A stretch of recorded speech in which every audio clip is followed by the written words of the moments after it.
Hola a todos, continuamos con los videos tutoriales de la unidad número 3. En este caso vamos a trabajar con la última parte del cálculo de límites de funciones de Rn en Rm. Vamos a calcular el límite de funciones vectoriales. Nos vamos a dedicar al ejercicio 3.7 del cuadernillo de análisis 2 en la página 29. El primero de los ejercicios 3.7.1a es el límite de una función vectorial. Recordemos que una función vectorial es aquella función que va desde un dominio incluido en los reales a un conjunto imagen en Rm.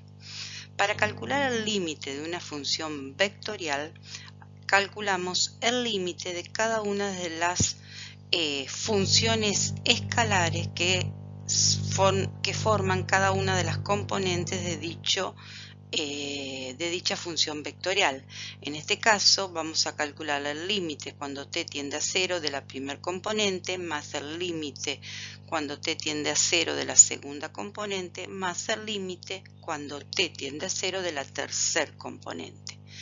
Ahora bien, observamos que en cada una de dichas componentes se puede tranquilamente resolver cada límite por simple reemplazo. Entonces reemplazamos la t igual a 0 en cada una de las funciones escalares que son las componentes y obtenemos que el valor del límite de esa función vectorial nos da un vector de 3 componentes, ¿sí? O sea que simplemente por simple reemplazo hemos calculado el límite de esa función vectorial.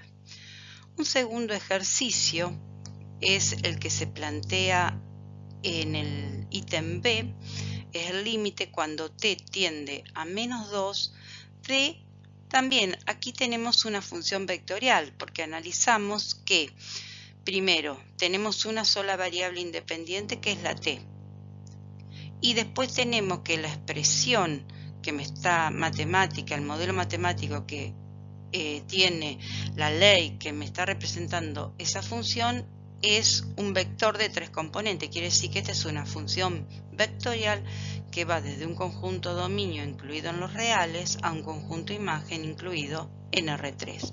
Al igual que en el caso anterior, vamos a calcular el límite de esa función vectorial aplicando el límite a cada una de las 3 componentes.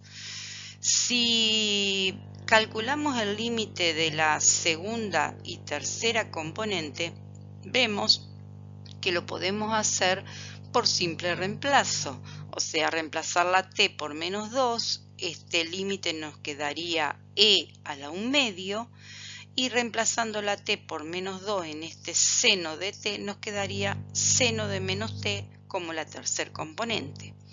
Pero ¿qué pasa? La primer componente, si queremos calcular la primer componente y analizamos el 1 sobre t más 2, si pensamos la representación gráfica de esa función escalar f de t igual a 1 sobre t más 2, vemos que tiene una asíntota vertical en menos 2. Y cuando nos calculamos, como es una función escalar, calculamos los límites a derecha y a izquierda de ese valor t a menos 2 y vemos que por derecha, cuando me acerco al menos 2, va a tender a más infinito, y por izquierda, cuando me acerco a menos 2, va a tender a menos infinito. Por lo tanto, como vieron ustedes en análisis 1, ese límite no existe. Si no existe el límite de una de las 3 componentes de esa función vectorial, no va a existir el límite de la función vectorial. Pasemos al ejercicio C. Acá tenemos otro límite, pero tenemos el límite de un campo vectorial. Vemos que ya tenemos como variable independiente tenemos la x, la y observamos, entonces va a ser un campo. Ya sabemos que va a ser un campo. Ahora lo que tenemos que analizar si es campo escalar o campo vectorial.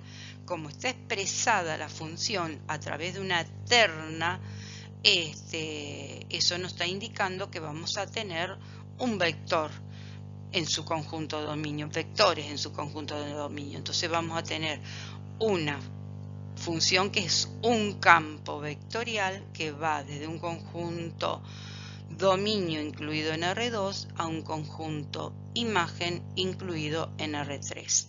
A igual que como se hizo en los casos anteriores, para calcular ese límite voy a calcular el límite de cada una de las componentes de ese campo vectorial, que cada una de estas componentes a su vez son campos escalares. Entonces, para calcular el límite de cada uno de los campos escalares, ya vimos en el video 1 y en el video 2 las distintas herramientas que podíamos utilizar para poder calcular ese límite doble.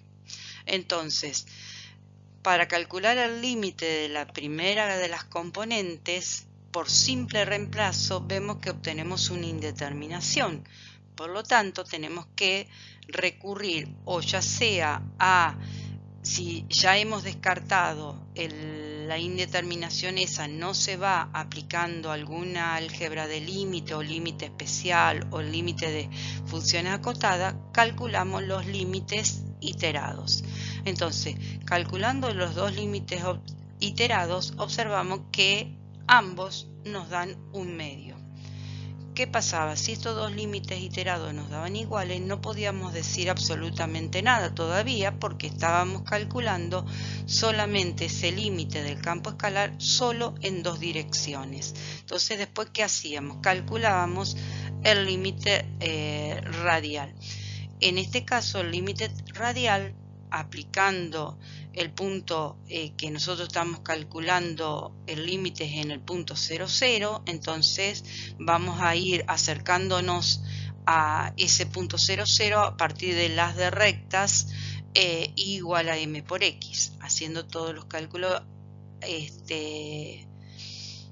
algebraicos, vemos que también nos da un medio. Como ya bien dijimos, eso que los límites radiales también me dé un medio, no podemos generalizar que ese es el valor del límite doble. ¿Por qué? Porque son solamente algunas de las infinitas direcciones. Podemos decir que podemos predecir que ese valor puede llegar a ser el valor del límite doble. Solo nos queda o seguir buscando límites acercándome por curva o directamente verificar a través de la definición de límite que ese valor finito cumple con la definición de límite. Para eso les recomiendo volver al primero de los videos realizado de la teoría de esta unidad, no de la práctica sino que el de teoría, y ver cómo es la cuestión de la definición. Por ahora podemos llegar a decir que el límite que puede llegar a ser el límite doble de esa primer componente es un medio.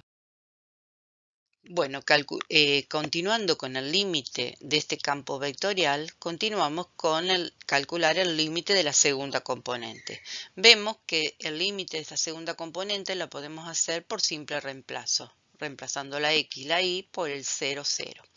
Nos da menos 1. Si seguimos con el límite de la tercer componente, recordemos que las componentes de un campo vectorial son campos escalares. Por lo tanto, para calcular este límite vamos a aplicar todo lo que vimos para calcular el límite de un campo escalar. Si empezamos por hacerlo por simple reemplazo, vemos que nos da 0 sobre 0, nos da una indeterminación, por lo cual tenemos que ver, de analizar si se puede aplicar alguna propiedad, si se puede aplicar algún límite especial o algún límite de alguna función acotada.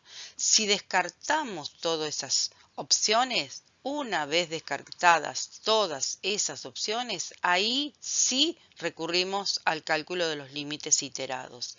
Acá vemos que no podemos aplicar ninguna de esas herramientas, por lo tanto vamos a calcular los límites iterados.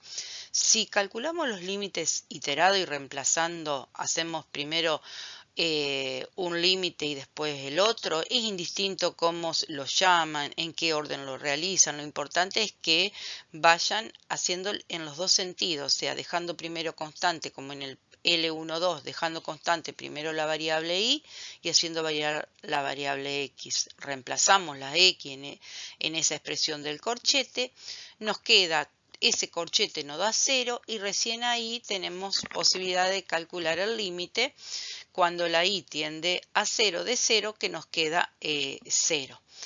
Una vez calculado eso, hacemos exactamente lo mismo y calculamos el límite cuando x se mantiene constante en un primer momento e y varía tendiendo a 0. Observamos que también nos da 0. Ambos límites iterados nos dieron 0. Por lo tanto, tenemos que recurrir a calcular el límite radial. Calculando el límite radial, haciendo que la x tiende a 0 y la y tiende a m por x, o sea, a la ecuación del haz de rectas que pasa por el 0, 0, reemplazando la y por m por x, haciendo todos los cálculos algebraicos dentro de ese corchete, vemos que nos queda el límite cuando la x tiende a 0 de m sobre 1 menos m cuadrado. Directamente esa expresión entre corchetes es una constante, entonces nos queda que ese límite radial nos queda en función de la pendiente de la recta sobre la cual yo me estoy acercando al punto. Por lo tanto, para cada valor de la pendiente me va a dar un valor diferente del límite radial. Por el teorema de unicidad del límite, sabemos que no va a existir el valor del límite doble de esa tercer componente. Al no existir el límite de la tercer componente, no va a existir el límite del campo vectorial. Para terminar este video, les proponemos que sigan realizando los últimos ejercicios que quedan sobre el límite, en este caso el límite de campos vectoriales, el ejercicio 2 y el ejercicio 3 del cuadernillo que están en la página 29. A partir del video siguiente comenzaremos con el tema derivada de funciones de Rn en Rm.